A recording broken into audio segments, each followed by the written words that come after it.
अली इब्न अबी तालिब एक दिन जंग के मैदान में दुश्मन के एक ताकतूर सिपाही का सामना कर रहे थे। वो सिपाही बहुत गुरूर में था और सबको लिलकार रहा था। हजरत अली रजी अल्लाह अन्हु आगे बढ़े। दोनों के दरमियान सख्त मुकाबला हुआ। कुछ देर बाद हजरत अली रजी अल्लाह अन्हु ने उस सिपाही को जमीन पर गिरा दिया। सबको लगा कि अब जंग खत्म हो जाएगी, लेकिन अचानक उस सिपाही ने गुस्से में हजरत अली रजी अल्लाह अन्हु के चेहरे पर थूक दिया। ये देखकर सब हैरान रह गए। हजरत अली फौरन पीछे हट गए और अपनी तलवार रोक ली। वो दुश्मन हैरान होकर बोला, तुमने मुझे क्यों छोड़ दिया? तुम तो मुझे हरा चुके थे।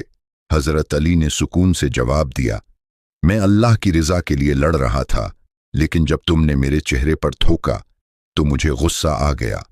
अगर मैं उस वक्त तुम पर वार करता तो वो अल्लाह के लिए नहीं, मेरे गुस्से के लिए होता। ये सुनकर वो सिपाही हैरान रह गया। उसने कहा, ऐसा अखलाक मैंने कभी नहीं देखा।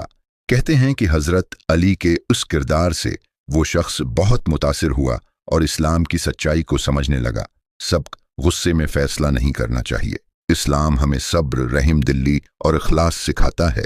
हजरत अली की जिंदगी हमें ये सबक देती है कि ताकत से ज्यादा अहम अच्छा अखलाक है। हजरत अली का ये वाकया हमें क्या सबक देता है? कमेंट में जरूर बताएं।